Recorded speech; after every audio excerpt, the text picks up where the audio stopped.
मोदी और वसुंधरा जी के बीच में सहज रिश्ते नहीं हैं। सचिन पायलट जी जब पीसीसी अध्यक्ष थे तो सबको साथ लेके चले कि नहीं चले, हर कार्यक्रम में उन्होंने अशोक गहलोत जी को साथ रखा।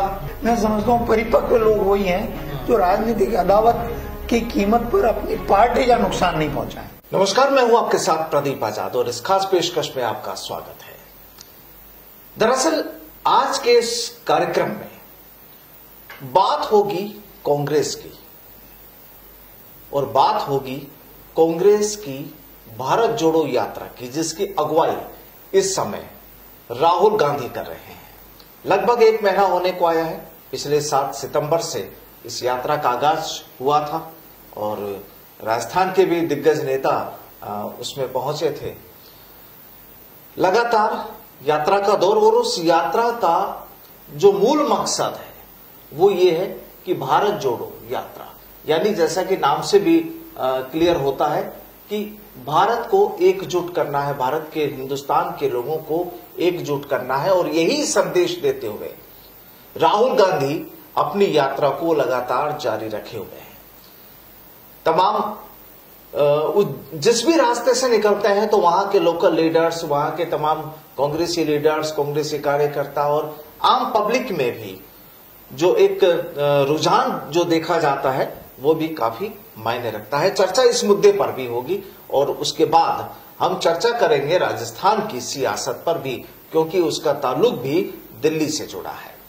और इसी चर्चा में हमारे साथ आज हैं पीसीसी के पूर्व चीफ सुशील आसोपा साहब, जो यहां पर पीसीसी में पहले सेक्रेटरी रहे और वरिष्ठ कांग्रेसी नेता रहे हैं।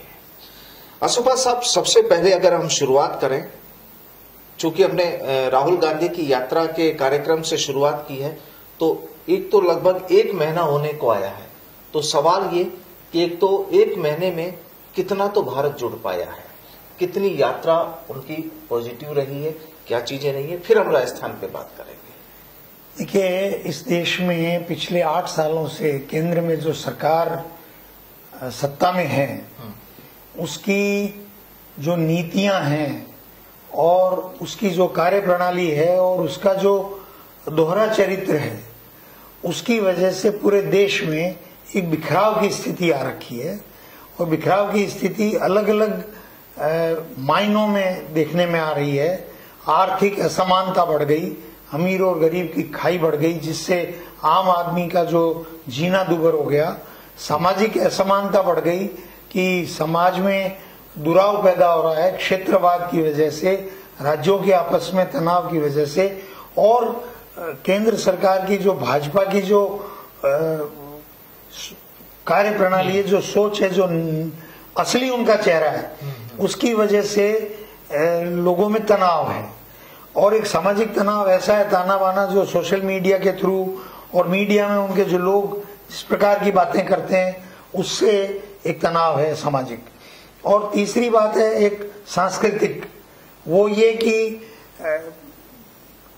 रहन सहन, खाना पीना, बोली चाली और भाषा और देश के अंदर जो आज से पहले क्या हुआ था उन बातों को लेकर के आज इस तरह के एक दूसरे पर अनर्गल आरोप लगाना, उससे जो विभेद हो रहा है देश में, उस बात की, उस विचार को लेकर के राहुल गांधी जी ने एक पूरे देश के बड़े बड़े एनजीओज के साथ और सिटीजन्स के साथ बात की, अपनी पार्टी में बात की। और हमारे उदयपुर के घोषणा पत्र में ये घोषणा की गई कि हम 2 अक्टूबर से भारत जोड़ो यात्रा करेंगे। वो बाद में प्रीपोन करके 7 सितंबर से हुई, तो कन्याकुमारी से जब शुरू हुई तो यही मुद्दे लेकर के वो चले कि भाई आर्थिक असमानता की वजह से ही ये महंगाई और बेरोजगारी, उसी के ये बाई प्रोडक्ट है, क्योंकि जो पैसा है वो गिने चुने लोगों के हाथ में जा रहा है और जो गरीब है उसके पास परचेजिंग पावर नहीं है, पैसा नहीं है, तो वो उसकी हालत दिन ब दिन खराब हो रही है। और उसी का वजह से बेरोजगारी हो रही। क्यों कि पैसे का जब कैपिटलाइजेशन हो रहा है तो ट्रिकल डाउन थ्योरी जो है वो पूरे वर्ल्ड में फेल हो चुकी है। ये जो पूंजीवादी पार्टियां हैं वो ट्रिकल डाउन थ्योरी पे बिलीव करती हैं कि पूंजी कुछ लोगों के हाथ में रहे तो पैसा धीरे धीरे अपने आप नीचे जाएगा। उतने समय तक उस देश के अंदर, ये तो 140 करोड़ का देश है, उतने समय में वो गरीब की तो हालत इतनी खराब हो जाती है। तो इस वजह से ये सारे मुद्दों को लेकर उन्होंने यात्रा शुरू की। अब लगभग जैसे 1 महीना करीब होने को आया है, तो इस 1 महीने में क्या लगा अगर हम उसके रुझान की बात करें तो? देखिए, आप पहले दिन से देख लीजिए कि इतना भारी उत्साह है। कन्याकुमारी से अभी मांड्या या मैसूर पहुंच गए हैं, 600 किलोमीटर से ऊपर वो चल चुके हैं, और लाखों की संख्या में लोग उनके साथ पैदल चल रहे हैं। बूढ़ी महिलाएं हैं, अगर वो 1 किलोमीटर नहीं चल सकती तो 500 मीटर या 400 मीटर भी उनके साथ चल रही हैं। बच्चे चल रहे हैं, जितना जितना चल पा रहे हैं। ये यात्रा स्टूडेंट्स चल रहे हैं। राजस्थान भी आनी है। हाँ, राजस्थान तो आएगी, वो लगभग आई थिंक नवंबर में के आसपास कभी आएगी। और लेकिन उत्साह इतना ज्यादा है। कल परसों आप ये देखिए, यात्रा शाम को समाप्त होने के बाद वो एक छोटी सभा को संबोधित करते हैं, कोई बड़ा प्रोग्राम नहीं करते। वहां इतनी भारी बरसात हुई, उसमें न तो लोग हटे और न राहुल जी हटे।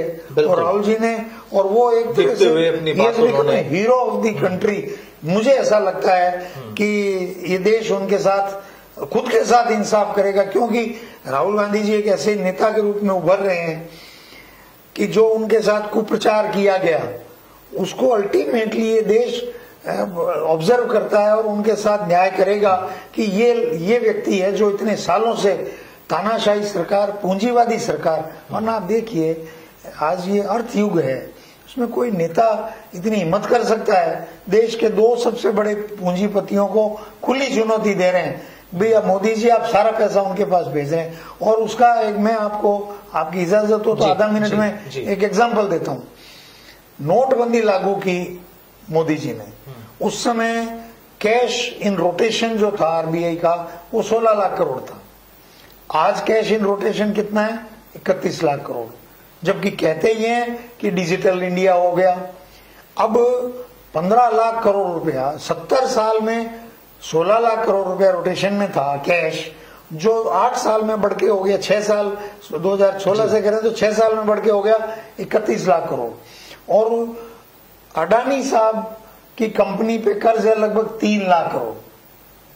और उस 3 लाख करोड़ कर्ज से वो क्या करते हैं, एसीसी सीमेंट और अंबुजा सीमेंट को खरीद लिया बैंक से लोन लेकर के, और अपनी वर्थ बढ़ा लेते हैं। साहब ये वर्थ इनकी हो गई 18 लाख करोड़ और विश्व के नंबर 2 हो गए साहब। ऐसे तो आप, ये बैंकों में पैसा किसका है? जनता का। और आपने रिजर्व बैंक से छाप छाप के कैश बढ़ा रहे हो और लोन दे रहे हो उद्योगपतियों को, तो ये देश चलेगा कैसे? गरीबों का क्या होगा?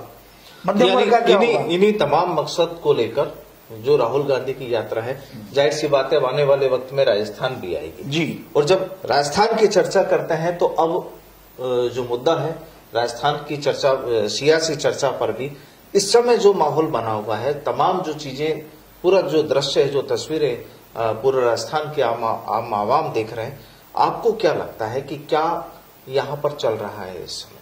क्योंकि सबके जहन में एक सवाल है। देखिए, राजस्थान में जो कुछ आप देख रहे हैं जी, उसमें सभी नेता यही कहते हैं कि जो दिखता है वो होता नहीं, जो होता है वो दिखता नहीं। कांग्रेस हो या भाजपा हो, मैं शायद पहले भी आपको एक बार निवेदन किया था, कांग्रेस हो या भाजपा, सपा हो या बसपा, कोई हो, जो पार्टी की लीडरशिप है, जो दिखत में जो लीडर जिसके हाथ में सत्ता है, वो जो चाहते हैं वही उस पार्टी में अंततोगत्वा होता है और होना भी चाहिए। भारतीय लोकतंत्र में पार्टियां तभी मजबूत रह पाएंगी जब शीर्ष नेतृत्व जो अपने दृष्टिकोण से अपनी पार्टी के हित में जो चाहता है वो हो। मोदी और शाह मिलके जो सोचते हैं कि भाई अभी हमें ये करना है, गुजरात में ये करना है, उत्तराखंड में ये करना है, या यूपी में ये करना है, वो करते हैं, गोवा में ये करना है, वो करते हैं। उसका परिणाम जो आते हैं सबके सामने अच्छे भी आते हैं, हो सकता है कि भी गलत आ जाए या नहीं आ जाए।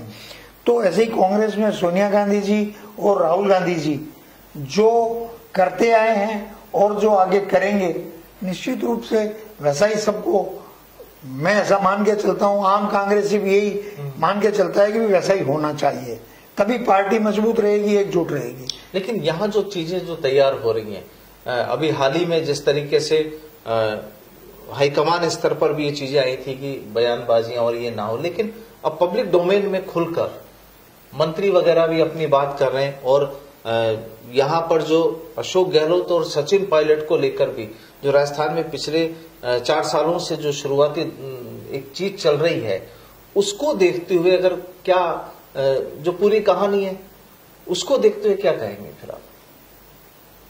देखिए, मेरा इस बारे में मेरा विश्वास है जी कि अंततोगत्वा अशोक गहलोत साहब ने अनेक बार जो बात कही है कि भाई, अभी परसों भी 2 तारीख को भी कही है जी, और पहले भी कही है कि भाई मेरे लिए महत्वपूर्ण ये नहीं है कि मैं मुख्यमंत्री रहूं या नहीं रहूं, मैं मुख्यमंत्री रहूं और सरकार रिपीट नहीं हो तो मेरे ऐसे मुख्यमंत्री रहने से कोई लाभ नहीं है। और मैंने आलाकमान को भी कह दिया है कि भाई आप सर्वे करा लो, जो भी आपका सर्वे में बात आती है उसके अनुसार मैं पूरा सहयोग करूंगा। वो बहुत सुलझे हुए और वरिष्ठ नेता है, हम सब पूरी कांग्रेस उनका सम्मान करती है, और मैं ऐसा मानता हूं कि अंततोगत्वा जो सोनिया गांधी जी, राहुल गांधी जी और अशोक गहलोत जी भी उनके ही एक मजबूत सहयोगी थे, हैं और रहेंगे। तो वो मिलकर के जो भी फैसला करेंगे वो पार्टी के हित में होगा। लेकिन जो चीजें हैं, ये चीज तो हर कांग्रेसी कार्यकर्ता जानता है। आपने भी अपनी अपनी बात में कहा कि भाई जो हाईकमान का आदेश होता है, निर्देश होता है, डायरेक्शन होते हैं, उनको मानना चाहिए। लेकिन उसके बावजूद वो चीजें तो रही नहीं, क्योंकि कहानी उसी वजह से शुरू हुई। लगभग 7-8 दिन का वक्त जिस तरीके से हुआ, मेरे ख्याल से ज्यादा ही वक्त हो गया, तो अभी भी बात वहीं की वहीं टिकी हुई है। और हाल ही में जो नए अपडेशन जो मिल रहे हैं, फिर राजेंद्र गुढ़ा ने भी साफ तौर पर अपनी बात कह दी, प्रताप सिंह खाचरियावास ने भी अपनी, जो पब्लिक डोमेन में जो सारी जो चीजें हैं। अब दिल्ली का दौरा भी सचिन पायलट का आज हुआ है, तो क्या माना जाए कि आने वाले वक्त में कुछ, चूंकि नवरात्रे खत्म हो चुके हैं, आज कल से दशहरे दीपावली की शुरुआत है, तो कुछ राजस्थान में कोई नया नजर आए? मैं तो एक वो सब मंत्री और मुख्यमंत्री और पूर्व मुख्यमंत्री हैं, उनके स्पेकुलेशंस के बारे में तो मैं कोई टिप्पणी करने में सक्षम नहीं हूँ। मैं एक सामान्य कार्यकर्ता हूँ। सामान्य कार्यकर्ता का जितना मैं सोशल मीडिया पे या मेरा इंटरेक्शन है, सब वही चाहते हैं कि भाई सोनिया गांधी जी और राहुल गांधी जी जो निर्णय करेंगे वो पूरी कांग्रेस को स्वीकार होगा। इसमें मुझे भी, मैं तो ये कहता हूँ, मुझे भी स्वीकार होगा। कोरोना भी चाहिए, कोई भी पार्टी तभी चलेगी। और मुकाबला किनसे है? नरेंद्र मोदी और अमित शाह जो राजनीति के धुरंधर प्लानर हैं, वो आगे की सोच के आज कदम उठाते हैं। उनके और उनका जो भी अब तक चल रहा है, जो चला रहे हैं वैसे चल रहा है, तो उनसे मुकाबला करना और राहुल गांधी जी की यात्रा जो चल रही है उसको मजबूती देनी है, तो निश्चित रूप से जो हमारा असली आलाकमान है वो जैसा चाहता है, वो जो चाहता है, वो जो चाहते हैं, वो बड़े नेताओं को आपस में मालूम होगा, तो वो मैं समझता हूं तो वो सबको मानना चाहिए और मानेंगे भी। वो क्या चाहते हैं ये तो मुझे भी मालूम नहीं है। नहीं, लेकिन चीज वो है ना कि वो चाहने वाली चीज अगर ऐसा होता तो 4 साल में झगड़े नहीं होते ना, इतनी चर्चाएं नहीं होती, विवाद ही नहीं होता। देखिए, ये मैं ऐसा मानता हूँ जी। आप ये ले लीजिए, कोई पार्टी हो, आप भी यहाँ बहुत साल से देख रहे हैं, वसुंधरा राजे जी जब 2002 में अध्यक्ष बन के आई थी, उस समय मुझे ऑथेंटिकली मालूम है, क्योंकि मैं मतलब उसमें कनेक्टेड, कांग्रेस में तो अधिकारी था, कांग्रेस में ही मेरी आस्था रही है, पर मैं रिलेटेड हूँ किसी न किसी मामले में। तो अटल बिहारी और अडवाणी पावर सेंटर थे, अध्यक्ष तो कोई और थे उस समय 2002 में, नाम मुझे याद नहीं है, वेंकैया नायडू थे, अजय कृष्णमूर्ति थे। उन दोनों ने तय किया, भैरव सिंह जी उपराष्ट्रपति बन गए, तो हरिशंकर भावड़ा को अध्यक्ष बना रहे थे, ऐसा कहते हैं कि टाइप हो गया था उनका। तो भैरव सिंह जी उपराष्ट्रपति भवन से बीजेपी कार्यालय पहुंच गए, एक तरह से लोकलाज छोड़कर, और वो ऑर्डर रुकवाया, क्योंकि उनकी यहाँ अदावत थी बाबड़ा जी से शुरू से, भैरव सिंह जी की। तो उन्होंने बनवा दिया वसुंधरा जी को, और वसुंधरा जी प्रोजेक्ट हो गई।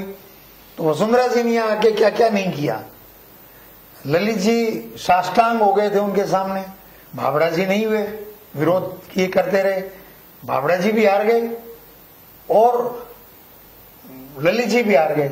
आप गौर करिए कि मैं क्या कहना चाह रहा हूं। मैं ये नहीं कह रहा कि किसने किसको हरवा दिया है, किसको वही जानना चाह रहा हूं कि आप कहाँ किस चीज के लेकर उस चीज राजनीति जो है वो ऐसी निर्मम एक फॉर्मेट है, पावर एक ऐसा गेम है। तो बाबड़ा जी जो है वो हार गए, ललित किशोर जी हार गए, और बाद में ललित किशोर जी को अध्यक्ष बन गए, राज्यसभा में भेज दिया। पर वो एमएलए रहते तो हो सकता है वसुंधरा जी के लिए चुनौती होते। तो चुनौतियां समाप्त करने का तो एक राजनीति में हमेशा से एक वो सिस्टम रहा ही है। फिर बाबड़ा जी को, फिर वो हारे हुए बाबड़ा जी ईपीआरसी के वो वाइस चेयरमैन बन गए, और वो 5 साल कैबिनेट का दर्जा रहा। फिर आप आ जाइए, वसुंधरा जी हार गई। तो जब 13 में वापस बनी वो सीएम, उससे 1-1.5 साल पहले आप याद करिए, गुलाब जी कटारिया तब थोड़े अपेक्षाकृत जवान थे, तो उनको लगा भी मैं वो हूं नेता प्रतिपक्ष, और ये तो 3.5 साल का तक लंदन रही, और ललित मोदी का इन पे टैग है, मैं यात्रा निकालूंगा, उनको यात्रा निकालने नहीं दी। और फिर वो आ गई लंदन से, राजनाथ सिंह। इधर मोदी जी को भी चूंकि पीएम का चेहरा बनना था, तो वसुंधरा जी जैसी मजबूत नेता को वो नाराज नहीं करना चाहते थे अंदर से, तो उनसे भी खुश नहीं रहे होंगे। सारी दुनिया जानती है ना, पब्लिक डोमेन में ही है कि मोदी और वसुंधरा जी के बीच में सहज रिश्ते नहीं है। तो लेकिन उनको मुख्यमंत्री का चेहरा घोषित करना पड़ा। तो ये तो खिंचातान राजनीति का ऐसा सरपंच लेवल पे भी चलता है, वो इसको कोई अदरवाइज नहीं लेना चाहिए। मैं समझता हूँ परिपक्व लोग वही हैं जो राजनीतिक अदावत की कीमत पर अपनी पार्टी का नुकसान नहीं पहुंचाएं। तो क्या लगता है कांग्रेस में, राजस्थान में ऐसे लोग हैं जो पार्टी को नुकसान पहुंचा रहे हैं?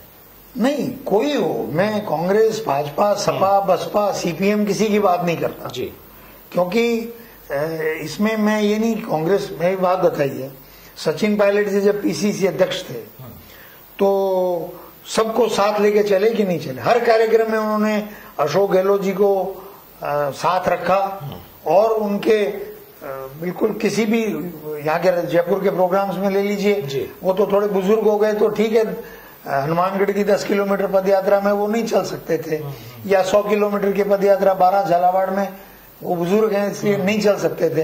अदरवाइज सचिन पायलट जी ने तो पूरा सामंजस्य बना करके और 5 साल मेहनत की, और ये सरकार बनी है ना। ऐसा नहीं होता है जब आप, लेकिन मैं भाजपा का उससे बुरा उदाहरण बता रहा हूं कि आप सत्ता में नहीं हो और लड़ रहे हो, वसुंधरा वर्सेस अदर्स। सर यहाँ भी तो चीज, विवाद भी इसी चीज का है ना, जो चीज आपने बोला अभी कि 5 साल उन्होंने पूरी मेहनत करके सरकार बनवाई, तो कहानी वही तो शुरू हो रही है कि पूरी मेहनत भी की और फिर उन्हें क्या मिला। आपने सचिन पायलट जी के मुंह से कभी एक शब्द सुनाओ पिछले लगभग 4 साल होने को उनके तो इस मामले में राहुल गांधी ने भी तारीफ की है ना, तो मैं कैसे बोल सकता हूँ ये बताओ आप। चलिए, लेकिन उनके जो अपने चाहने वाले और समर्थक जो मैं ऐसा चाहने वाला नहीं हूँ जो जिससे ऐसी बात बोलूं जिससे उनकी छवि खराब हो। और मैं आपको पहले भी कह चुका हूँ, वो अंदर से घोर सत्यवादी और ईश्वरवादी व्यक्ति हैं। वो कई बार कह चुके हैं कि कर्म करते जाओ, जो मेरे भाग्य में लिखा है वो मेरे को छीन नहीं सकता, जो मेरे भाग्य में नहीं लिखा वो मेरे को कोई दे नहीं सकता। अब पोजीशन ये है कि राजस्थान की जो जनता है वो, उन्होंने उनका एक ऐसा उनके प्रति ऑरा बना लिया पूरे उसमें कि जहां जाते हैं सचिन पायलट जी का नाम ही सुनने को मिलता है, तो उसका तो कोई क्या कर सकता है। नहीं, बिल्कुल एक अच्छी चीज है, अच्छी चीज है। इसमें सामने वाला अगर आगे बढ़ के किसी का कोई सम्मान करता है तो असल सम्मान वही है।